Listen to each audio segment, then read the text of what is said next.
Assalamualaikum warahmatullahi wabarakatuh. Waalaikumsalam warahmatullahi wabarakatuh. Alhamdulillah, wassalatu wassalamu ala sayyidina wa maulana Rasulillah wa ala alihi wa ashabihi wa man tabi'ahu wa nasarahu wa wala amma ba'd.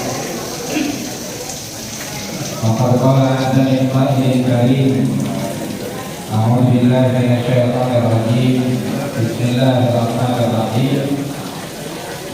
Subhanalladzi asra bi 'abdihi lailan minal masjidil haram ilal masjidil aqsa alladzi barakna hawlahu linuriyahu min ayatina innahu huwas samiul basir. Wa qala Rasulullah sallallahu alaihi wa alihi wa sahbihi wa sallam fil hadits asalul salawatil khamsi kama talina harin jarin khamrin ala babi ahadikum yang tasilu minhu kulla yawmin qasamalam. Allahul azim wa sadaqa rasulul karim wa nahwa dzalika min asyahidina wa syahidin walhamdulillahi rabbil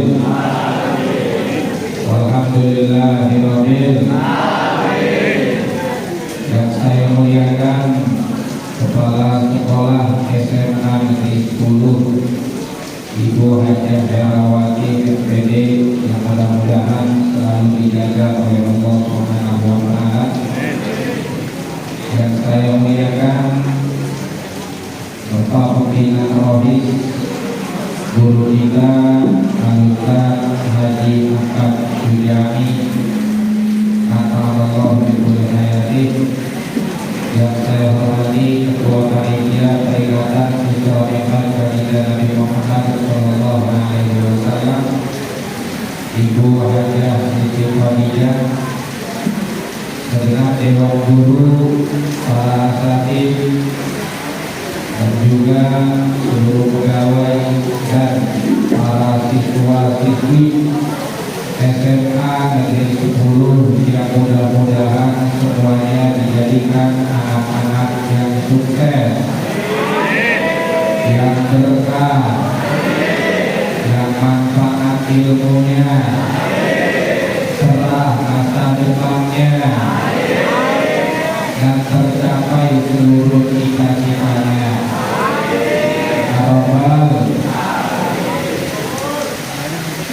Siang ini syahdu karena peringatan Isra Mi'raj Baginda Nabi Muhammad Sallallahu Alaihi Wasallam yang sejatinya kita rencanakan akan kita laksanakan di lapangan, tapi karena Allah punya kehendak lain diturunkan hujan dari sejak malam. Tapi kita bersyukur alhamdulillah, meskipun hujan ini turun tapi tidak menyurutkan langkah kita, tidak menghalangi niat kita, tidak menjadi rintangan bagi keinginan kita untuk sama-sama kita hadir di tempat yang mudah-mudahan selalu diberkahi oleh Allah Subhanahu wa Ta'ala. Teman-teman sekalian yang dimuliakan oleh Allah, kalau kita berbicara masalah Isra Mi'raj, banyak sekali hikmah yang bisa kita ambil di dalamnya. Yang pertama, setidaknya adalah bisa kita ambil sebagai sebuah renungan bahwa Isra Mi'raj yang sejatinya Allah Subhanahu wa Ta'ala jadikan peristiwa tersebut sebagai hiburan bagi Rasulullah Sallallahu Alaihi Wasallam, yang mana Rasulullah di tahun tersebut sedang berduka. Tahukah dukanya kenapa? Tahukah kenapa Rasulullah di tahun tersebut berduka sampai-sampai dihibur oleh Allah? Beliau ditinggalkan oleh dua orang yang selama ini menopang perjuangannya. Beliau ditinggal wafat oleh dua orang yang selama ini melindunginya. Beliau ditinggal oleh dua orang yang selama ini selalu mengorbankan harta dan bahkan nyawanya demi perjuangan baginda Nabi Muhammad Sallallahu Alaihi Wasallam. Yang pertama paman beliau Abu Thalib. Selepas wafatnya Abdul Muthalib, kakek baginda Nabi Sallallahu Alaihi Wasallam, beliau mengamanatkan agar kepengasuhan, penjagaan, perawatan baginda Nabi Muhammad Sallallahu Alaihi Wasallam dipegang dan dihandle oleh pamannya, yaitu Abu Thalib. Sampai ketika Rasulullah umur 25, beliau menjatuhkan pilihan hatinya kepada seorang wanita yang sholihah, cantik jelita, nasabnya bagus, dan juga kaya raya. Mau punya bini kayak gitu? Namanya Siti Khadijah, bukan ketua panitia, bukan. Ini kita lagi cerita istrinya Rasulullah Sallallahu Alaihi Wasallam. Siti Khadijah adalah sosok wanita yang sholihah, cerdas, kaya raya, cantik, nasabnya bagus. Ini zaman sekarang nyari yang kayak begini susah. Susah. Mohon maaf, ada yang kaya tapi nggak sholihah, ada yang cantik tapi digoda sama silver queen aja udah berputih. Iya kagak? Ada yang cantik baru sama Snoopy aja udah berputih. Ada yang cantik baru sama pesmet aja udah dikorbankan kehormatannya. Alhamdulillah nih. Giliran yang soleha, giliran yang rajin ngaji, giliran yang pinter, mohon maaf kagak bisa pakai bedak. Jadi sulit nyari yang sempurna kayak begini. Kita punya teman di kelas, masya Allah, kalau kita masuk ke kelas kayaknya kelas kita bulan purnama dulu. Ngelihat muka dia kagak ada bosennya, udah putih kagak perlu pakai filter Instagram, udah glowing nggak harus pakai serum, udah licin nggak harus pakai perawatan. Itu kalau kita sekelas sama dia, bahan-bahannya bakal gak bisa ranking karena setiap pelajaran bukan papan tulis yang kita lihat, tapi pesona wajahnya yang membuat terngiang-ngiang.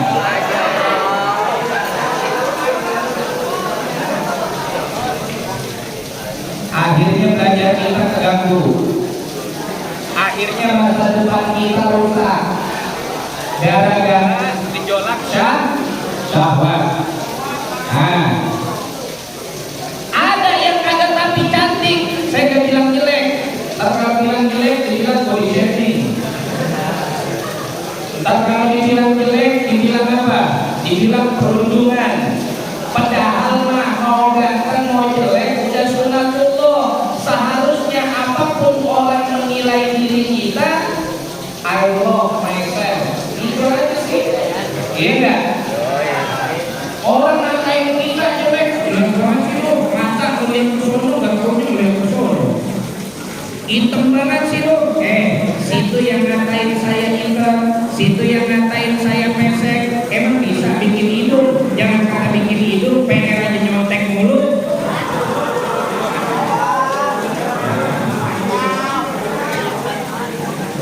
Ada yang mohon maaf kurang rapi cantik, ya alhamdulillah solehah. Begitulah dunia, jarang kita menemukan yang sempurna. Makanya kalau adik-adik, kalau teman-teman nanti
tuanya, yang satu kepala sekolah, yang satu dirjen pajak.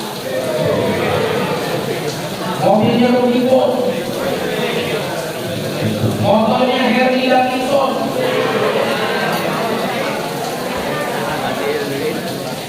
Oh ini Demokrat, ini Golkar. Oh ini persilahan mungkin Persija nih. Dua-duanya lagi demo-demo ganti klasmen. Ya. Susah kita nyari yang sempurna, tapi yang bisa kita pelajari dari kehidupan Rasulullah Sallallahu Alaihi Wasallam adalah untuk mendapatkan yang baik, maka kita berusaha menjadi lebih baik. Gitu. Jangan pengennya doang dapat yang baik, kitanya ugal-ugalan.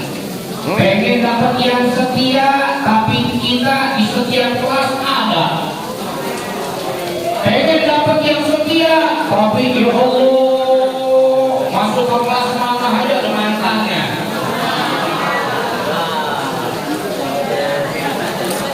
Terus ngapain ditaruh di sini?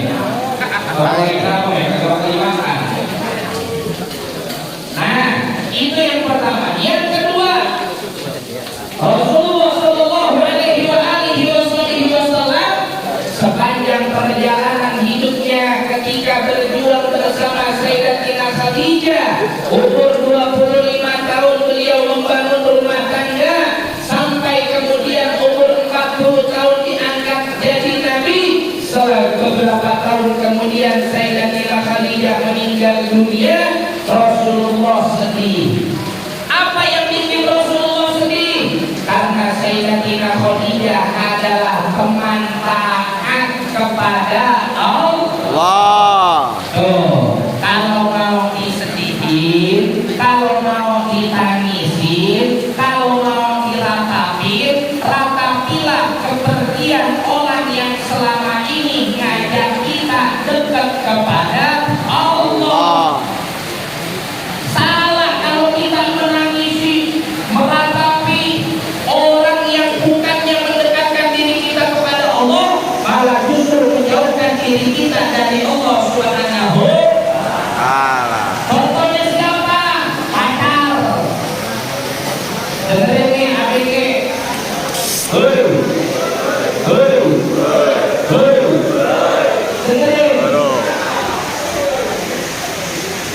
Ente punya pacar? Dasar galak. Ente jodoh? Jodoh? Zaman sekarang mah memang gak ada yang berstatus pacar-pacaran deh. Ya, nih dengerin. Kita ditinggal siapapun, kalau seandainya dengan dia meninggalkan kita, justru kita jadi jauh dari Allah, maka ratapilah kepergiannya. Kalau kita mau cari teman dekat, kalau kita mau cari sahabat, kalau kita mau mencari pendamping hidup, maka yang harus kita cari adalah yang menjadi sahabat yang mendekatkan kita kepada Allah dengan taat. Tapi kalau kita cari teman kita malah ngajak ninggalin sholat, itu jangan ditemenin. Lah, yang tujuh-tujukan itu. Kalau kita ada teman malah ngajarin kita buat bolos sekolah, jangan ditemenin. Yang namanya teman buruk, yang namanya teman jelek, bukan jelek mukanya, tapi jelek perilakunya. Dia ngajarin kita bandel, satu waktu dia tidak akan pernah mau tanggung jawab terhadap kegagalan masa depan kita. Ini biar kata begini-begini, saya duluan makan garam daripada ente. Guru-guru kalian lebih dulu makan garam daripada kalian. Tanya sama mereka, teman-teman bapak dulu yang lagi pada sekolah, bandel-bandel, nakal-nakal, suka pada bolong, sekarang bagaimana pak kehidupannya? Sukses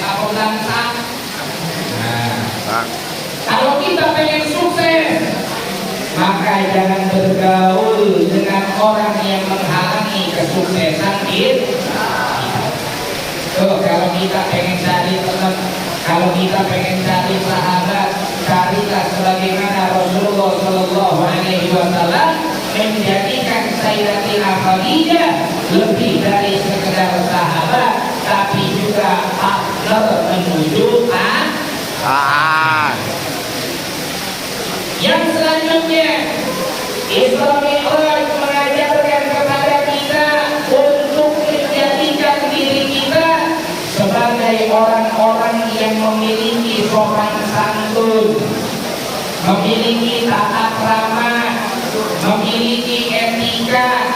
Loh, kenapa begitu? Bukankah Isra Mi'raj itu hanya sekedar perjalanan Rasulullah dari Masjidil Haram ke Masjidil Aqsa lalu ke Sidratil Muntaha? Di mana sisi tata kramanya? Di mana peristiwa Isra Mi'raj yang mengajarkan kita untuk berakhlaknya, yang mengajarkan kita untuk bertata krama dan beretika dalam peristiwa Isra wal Mi'raj adalah ketika Rasulullah Shallallahu Alaihi Wasallam naik ke langit ke-1, ngetok pintu. Malaikat Jibril ngetok pintu. Dijawab oleh penghuni langit pertama, siapa di luar? Malaikat Jibril menjawab, saya Jibril. Bersama siapa kamu? Bersama saya adalah Nabi akhir zaman Muhammad bin Abdullah Sallallahu Alaihi Wasallam. Kata Nabi Adam, wa ni'mal naji'u ja'a, sungguh kamu yang terbaik ini telah singgah. Rasulullah di langit pertama mampir jumpa Nabi Adam. Di langit kedua mampir jumpa ketemu Nabi Isa dan Nabi Yahya. Di langit ketiga jumpa ketemu Nabi Idris alaihi salam. Di langit keempat jumpa ketemu Nabi Yusuf alaihi salam.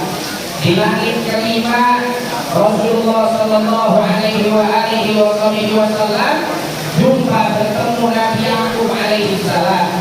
Di langit keenam beliau berjumpa dengan Nabi Musa alaihi salam, dan di langit ketujuh beliau jumpa dengan Nabi Ibrahim alaihi salam. Artinya apa? Bukan mentang-mentang Rasulullah diundang oleh Allah langsung ke Sidratil Muntaha lantas main nyelonong aja. Tapi Rasulullah mampir, permisi, numpang lewat.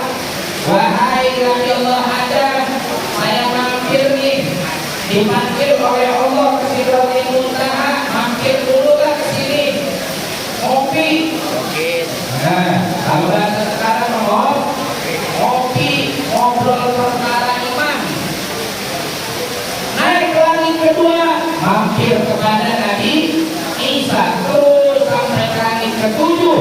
Setiap lapisan langit yang dihuni oleh para anbiya dan para rasul, Nabi Muhammad Sallallahu Alaihi Wasallam singgah dan bertamu, minta izin numpang lewat.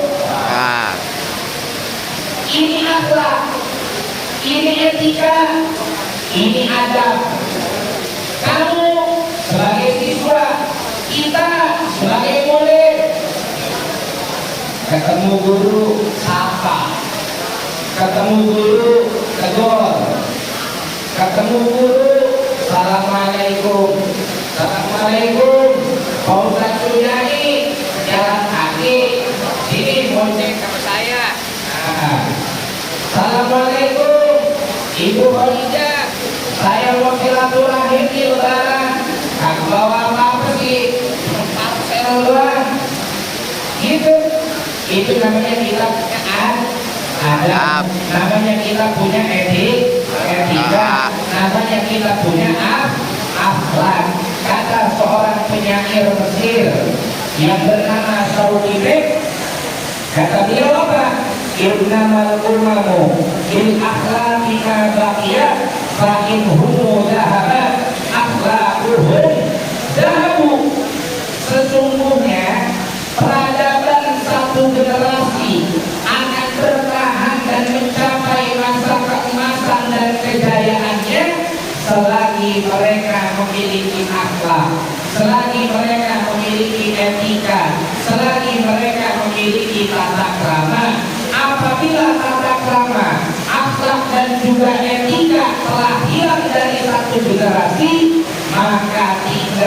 tunggu saja kehancuran generasi tersebut. Nah ini yang harus kita tanamkan Bapak Guru sekalian. Tata krama dan etika, kedisiplinan bagian dari tata krama, kejujuran bagian dari etika, ulas asih bagian dari akhlak.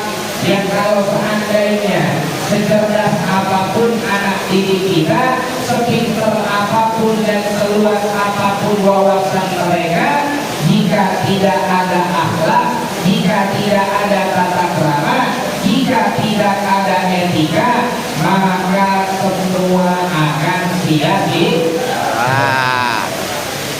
Dan Rasulullah diutus untuk menyempurnakan akhlak. Inna itu diutamina makarimal Akhlak. Sesungguhnya aku diutus tidak lain dan tidak bukan tujuanku hanya untuk menyempurnakan Akhlak. Yang ketiga, Isra Mi'raj mengajarkan kita untuk lebih mempererat hubungan spiritual kita dengan Allah Subhanahu wa ta'ala. Lewat apa? Lewat ibadah sholat. Karena dari Isra Mi'raj itulah Rasulullah diperintahkan oleh Allah untuk melaksanakan sholat yang 5 waktu. Teman-teman sekalian, kita sebagai seorang muslim, sholat itu adalah kewajiban.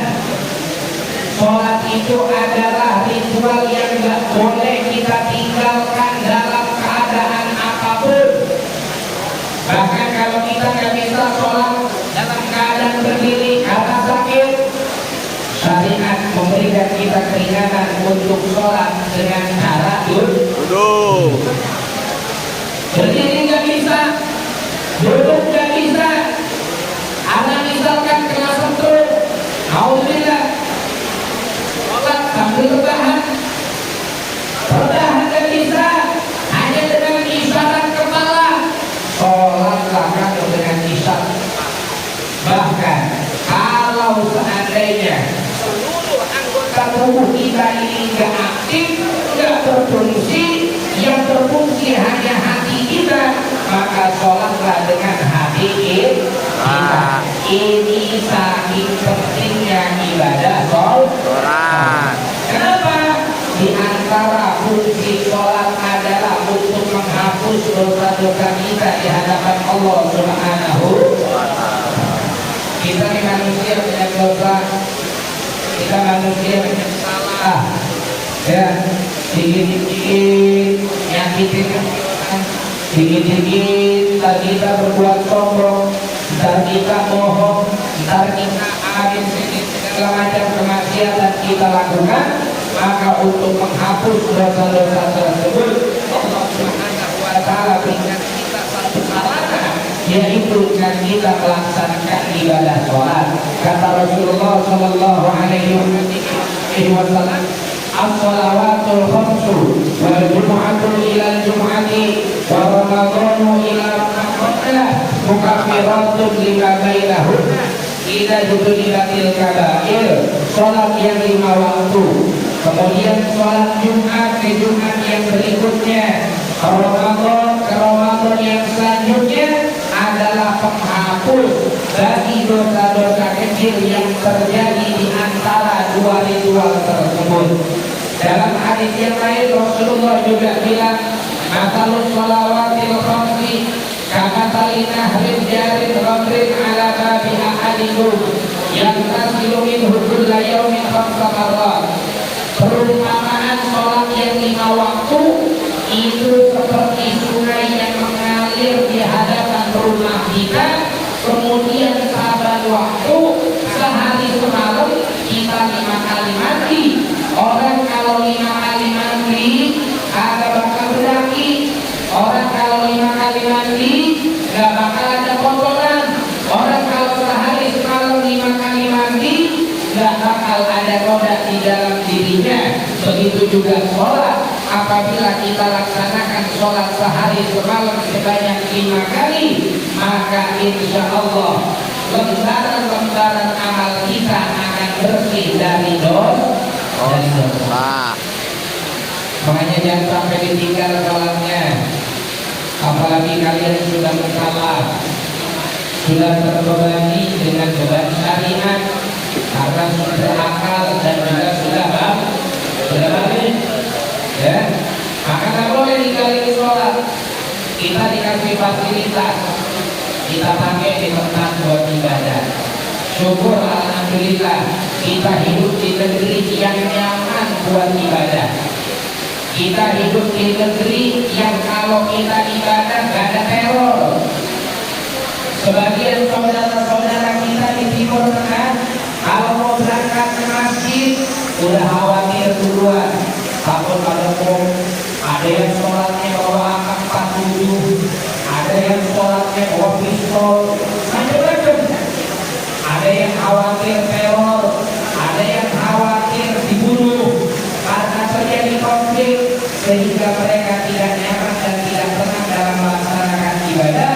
Maka kita yang ada di negeri yang penuh berkah ini, di negeri yang aman, tentram dan sentosa ini, syukuri ketentraman dan keamanan yang Allah berikan. Dengan apa? Dengan kita menjaga setiap perintah Allah Subhanahu wa ta'ala. Orang kalau sholatnya sudah baik, insya Allah akan menghantarkan dia menjadi pribadi yang baik. Sholatnya dulu perbaiki, wudhunya diperbaiki, rukun-rukunnya, sunnah-sunnahnya, adab-adabnya. Kenapa saya bilang orang yang sholatnya baik, akalnya baik? Karena dia akan menerapkan sholat, akan menerapkan etika sholat, akan menerapkan pelajaran sholat, meskipun dia berada di luar waktu sholat. Orang sholat bilangnya Allahu Akbar. Maka bagi orang yang sholat, yang maha besar hanya Allah, yang lainnya kecil, yang pantas sombong cuma Allah, yang lain gak pantas sombong. Maka kalau orang menerapkan sholat dalam kehidupannya, mereka tidak akan menjadi manusia yang sombong. Orang yang sholat gak akan makan, gak akan minum, karena kalau makan dan minum sholatnya maka orang yang menerapkan akhlak sholat di luar sholat, mereka tidak akan melanggar apa yang dilarang oleh Allah Subhanahu wa ta'ala. Allah larang dia makan makanan yang haram, dia tinggal makanan yang haram. Allah larang dia untuk berbuat yang haram, maka dia tinggal perbuatan yang haram. Karena dia menjadikan sholat sebagai akhlaknya, makanya kata Rasulullah Sallallahu Alaihi Wasallam, wa ju'ilat qurratu aini fis sholat, dan telah dijadikan sesuatu yang membahagiakan diriku adalah sholat. Oleh karena itu, ya teman-teman sekalian, jangan sampai kita tinggalin sholat kita, insya Allah. Nah, mudah-mudahan walaupun sedikit, tapi dengan diiringi turunnya hujan, yang sedikit ini menjadi berkah. Amin. Yang sedikit ini menjadi ibadah. Amin. Oke, silakan. Kata jawab. Silakan.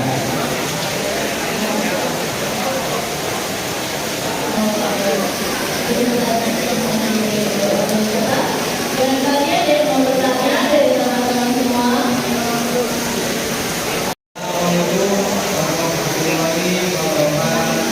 Waalaikumsalam warahmatullahi wabarakatuh. Saya Asral Syahdi dari kelas 10-8. Saya ingin bertanya, apakah jika kita dalam sholat berjamaah, maka ketika imam sedang mengucapkan Sami Allahu liman hamidah, apakah kita melakukan gerakannya setelah dia mengucapkan Sami Allahu liman hamidah, apakah atau ketika dia mengucapkan itu Pak Ustaz? Waalaikumsalam warahmatullahi wabarakatuh. Panggilannya siapa? Saya.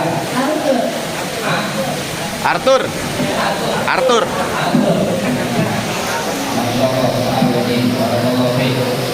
Jadi gini, ya, gerakan sholat saat kita berjamaah, posisi kita sebagai makmum ada 3 keadaan. Yang pertama, haram membarengi imam. Yang kedua, sunnah membarengi imam. Yang ketiga, makruh membarengi imam. Kapan haram membarengi imam?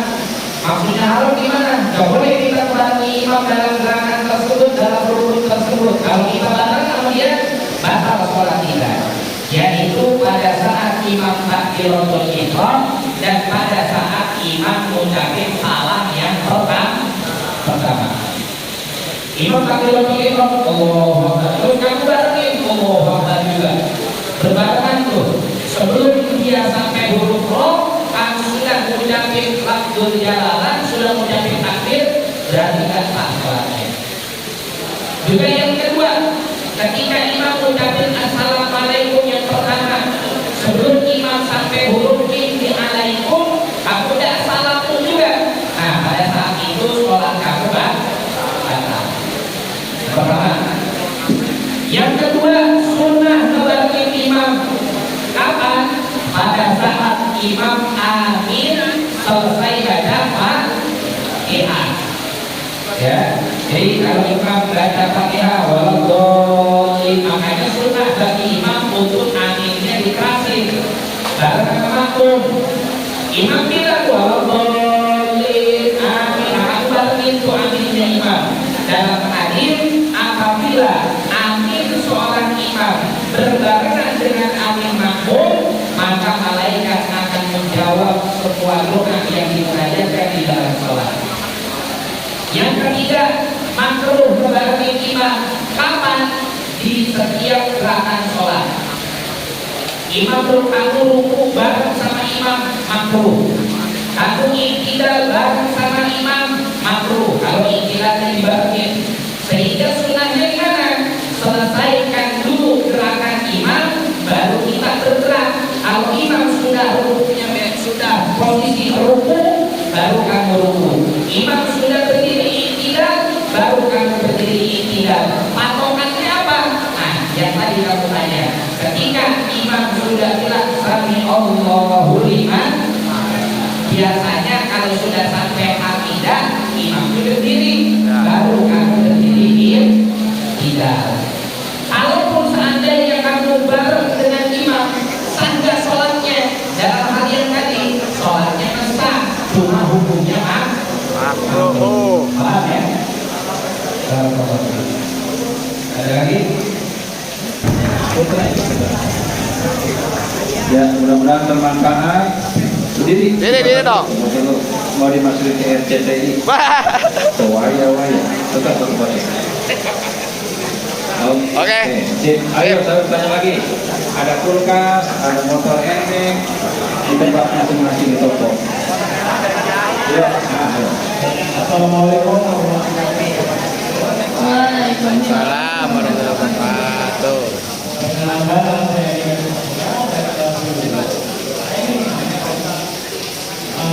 Bagaimana tanggapan jika ada seorang yang sedang menjalankan sholat sunnah tiba-tiba ditepuk oleh orang yang di belakang, dan orang yang di belakang itu ingin melakukan sholat wajib, apa yang kita lakukan kalau Saputra.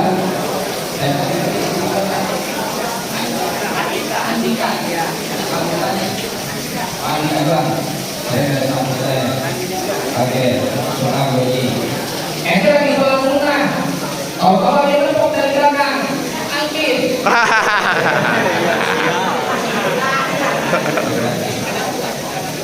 Apa hukumnya orang pengen sholat fardu bermakmum kepada yang sedang sholat Sunnah.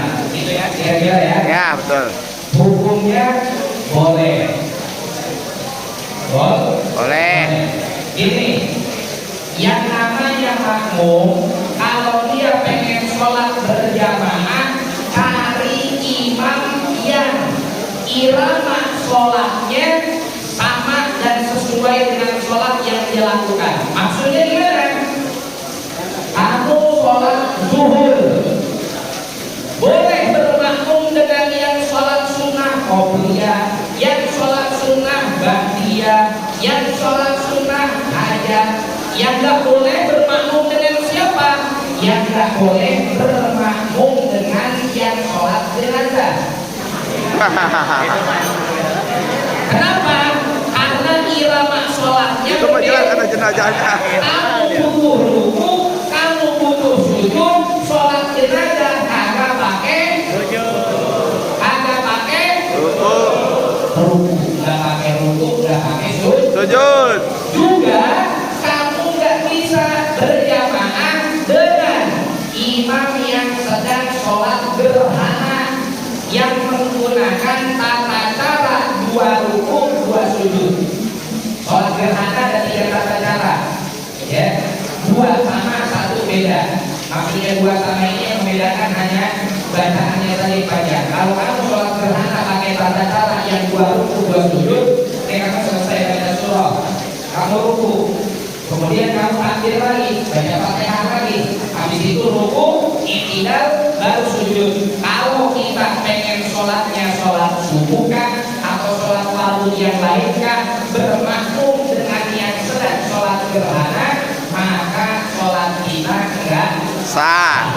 tapi kalau kamu bermakmum sama yang lagi sholat duha, ya, misalkan tadi subuh kamu kesiangan, bangun mulai jam 6, dingin lagi bel, buru-buru, akhirnya sholat subuhnya ditolong di masjid. Kebetulan ada yang lagi sholat duha, nggak usah ketok-ketok bahu. Itu nggak tahu siapa yang ngajarin, siapa yang nunahin. Karena kalau kamu mengisyaratkan makmuman dengan tepok bahu, yang ada kamu mengganggu kehusuan orang Sholat. Ente cari di kitab fikih dari yang paling kecil yang ada di kolom lam sampai yang paling gede yang ada di atas lam, kagak bakal nemu syarat berjamaah tepok pundak. Kagak bakal. Syarat berjamaah apa? Makmum cukup niat di dalam hati, saya niat sholat zuhur makmuman itu, ya, nggak harus nabung, nggak harus nabung. Kalau tuh nabung pundak, nabung pipi, menjewel lagi. Nah, nggak usah. Jadi cukup kamu datang, berdiri di sampingnya, niat usolli fardhu makmuman lillahi ta'ala. Nah, masalahnya kamu sholat 4 rakaat, dia sholat sunnah 2 rakaat. Gimana tuh kalau dia udah selesai? Tambahin. Ya kamu tidak melanjutin. Kamu ketemu dia di mana? Kamu ketemu dia di rakaat kedua. Kemudian dia tahiyat akhir. Kamu ikut tahiyat akhir dia. Ntar kamu tinggal sisanya sempurnakan yang 3 rakaat terakhir. Berarti rakaat pertama kamu ikut tahiyat imam, rakaat kedua kamu tahiyat sunnah, rakaat ketiga kamu pakai tahiyat, rakaat keempat tahiyat Akhir. Makanya sebetulnya tidak ada alasan kita buat tidak sholat berjamaah. Kita ketinggalan jamaah yang di makmum, tapi yang belakang ada lagi sholat sunnah, bisa kita berjamaah sama dia. Oke? Bisa dipahami ya? Paham. Ada lagi? Yang dari belakang mungkin ada yang kurang paham, bisa ditanyakan.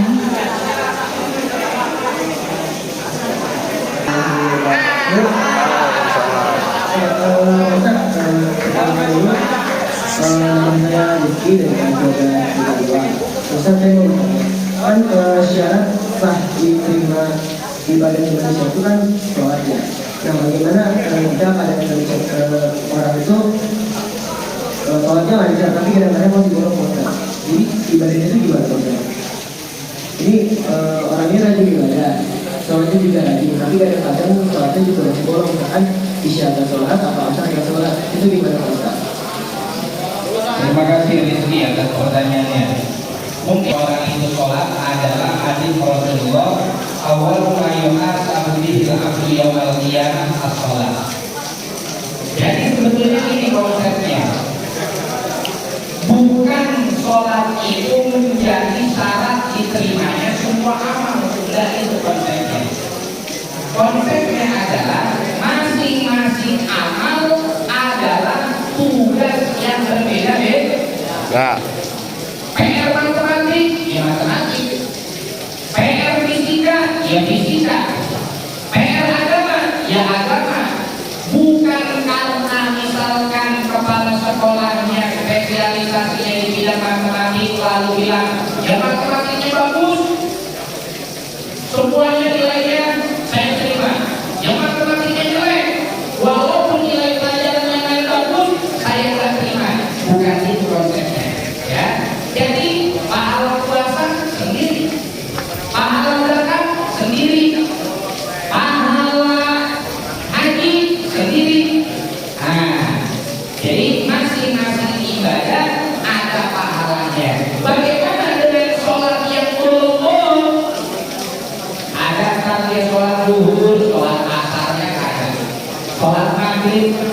hadir sholat isanya kagak, ntar sholat ntar kagak, ntar sholat ntar kagak, ntar kagak ntar sholat. Gimana? Ya di saat dia sholat dia dapat pahala, di saat dia nggak sholat dia dapat Dosa. Maka apa yang harus dilakukan?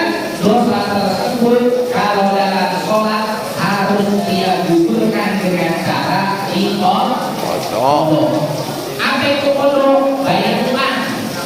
Bayar hutang Sholat. bayar hutang sholat. Cuma ada 3 yang kagak bayar hutang sholat. 1 haid, 2 nifas, 3 orang gila. Orang gila ketika dia sembuh dari gilanya, kemarin gila 40 hari, apakah dia kodok sholatnya selama 40 hari? Tidak. Enggak. Haid 7 hari, apakah dia kali? 5, berarti 35 kali sholat. Enggak. Nifas juga demikian. Tapi selainnya, apabila meninggalkan sholat baik dengan sengaja ataupun tidak dengan sengaja, maka sholat harus dibayar dengan Sholat. kalau pengen Selamat. jadi berarti ya, masing-masing ibadah masing-masing ada pahalanya, dan nanti dari masing-masing ibadah kalau ditinggalkan dia tidak dosa. Kalau itu perkara yang wajib, kalau dia kerjakan mendapat pahala. Wallahu a'lam. Oke, sekarang gantian. Saya yang nanya, yang bisa jawab merah nih. Wes. Seperti ini. Pertanyaannya gampang. Ya. Pertanyaannya gampang. Pertanyaan pertama. Dengerin. Siapa 2 sosok yang meninggalkan Rasulullah dalam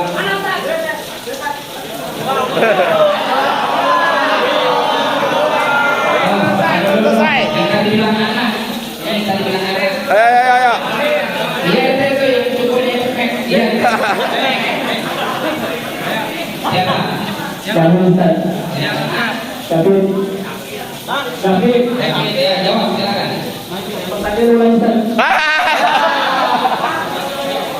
Siapa nama 2 sosok yang meninggalkan Rasulullah dan wafat di tahun yang sama sehingga menjadikan tahun itu tahun duka bagi Nabi?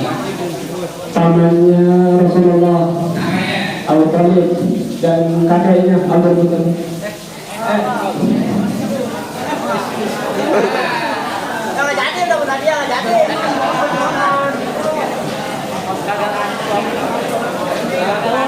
satu, dua, tiga. Pegang.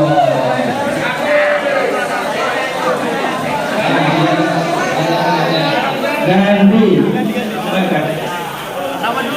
Ya, pertanyaan siapa? Assalamualaikum warahmatullahi wabarakatuh. Yang lengkap jawabannya. Perkenalkan, nama saya Muhammad Gani Al-Sirri, kelas 12 Madura. Insya Allah ya, jawabannya adalah yang pertama Abu Thalib, yang kedua Siti Khadijah.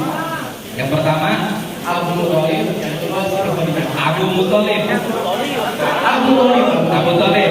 Yang kedua Siti Khadijah. Siti Khadijah. Yang betul. Adanya jambul. 100 sholat.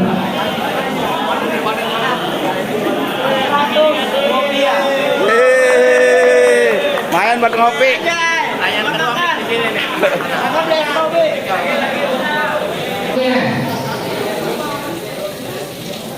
Bertemu siapakah Rasulullah di langit ke-7?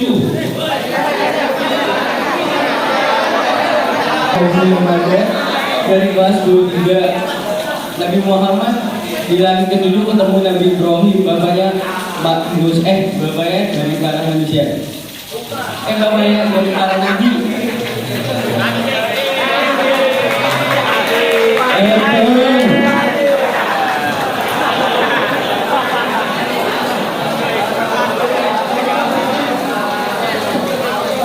Ya.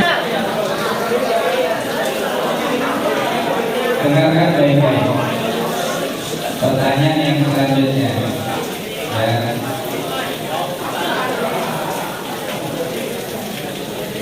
Kalau di langit kedua ketemu siapa?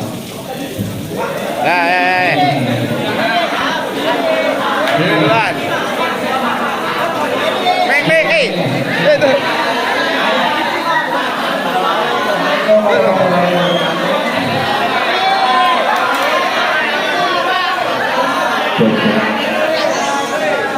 Dia mau jawab lagi di tahun isinya kayaknya. Assalamualaikum warahmatullahi wabarakatuh. Ustaz, nama saya Ahmad Salman Zaki dari 11 MIPA 4. Untuk yang bertemu kedua, Nabi Isa dan Nabi Yahya. Nabi Isa dan Nabi Yahya. Betul. Betul. Ya, betul jawabannya.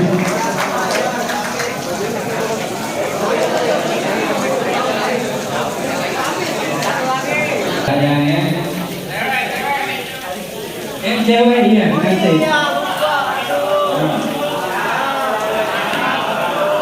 Ya, diumpamakan dengan apakah sholat yang 5 waktu sebagai penghapus dosa? Betul. Biar ada emansi sapi. Oke, pertanyaannya buat yang putri, pada umur berapakah Rasulullah menikah dengan Siti Khadijah? Saya bisa menerima dari 11 MIPA 1. Nabi menikah pada umur 25 tahun.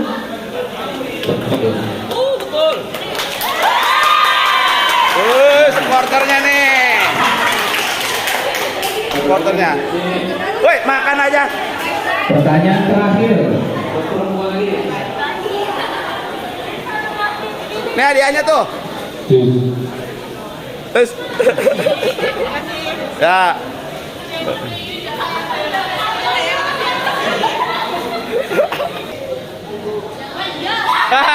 Pertanyaan terakhir, ya, mengulas sedikit saja hikmah Isra Mi'raj yang berkaitan dengan akhlak. Dari peristiwa Isra Mi'raj yang tadi kita ceritain, lempengan lempengan scene yang mana yang bisa kita jadikan itu sebagai pelajaran adab dan etika? Ahwat ya, Ahwat. Ente pakai kerudung dulu. Ahwat. Oke, baik. Peristiwa Isra Mi'raj yang berkaitan dengan akhlak yaitu ketika Nabi Muhammad melewati pintu per pintu langit, dari langit pertama sampai langit ke-7. Gimana maksudnya gimana? Gimana maksudnya? Melewati pasti. Iya. Gimana sisi akhlaknya? Sisi akhlaknya itu Nabi Muhammad bertemu kepada penghuni langit pertama sampai penghuni langit ke-7 dan bertemu kepada Nabi. Ya, betul. Silakan.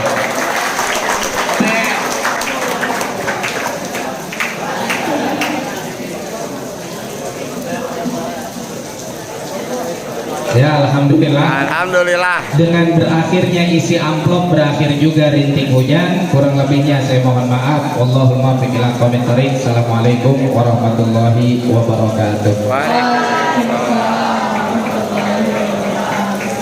Wa'afan al-malaikatu al-muqarrabin wa sabit aqdamana jami'an ala qadri habibin amin. Allahumma barik lana fi syahri sya'ban wa ballighna ramadan wa ajna al-siyam wa qiyam wa qiyam al-Qur'an wa haqqi fi qalbi kulli wahidin minna min al-hadirin fi hadha al-majlis wa man hadar ma'ana bi qulubihim haqiqatan iman wa taqwa wa ma'rifah wa ihsan wa kamal al-mutaba'ah li sayyidil akbar wa Allahumma taqaddam masyayikhana wa asatidatana wa tarhamhum wa tarhana bi rimayatika jamilah. Rabbana taqabbal minna innaka antas samiul alim wa tub alaina innaka antat tawwabur rahim. Amin. Wa sallallahu ala sayyidina Muhammadin nabiyil ummi wa ala alihi wa sahbihi wasallam. Subhana rabbika rabbil izzati amma yasifun wa salamun alal mursalin walhamdulillahi rabbil alamin. Assalamualaikum warahmatullahi wabarakatuh. wabarakatuh.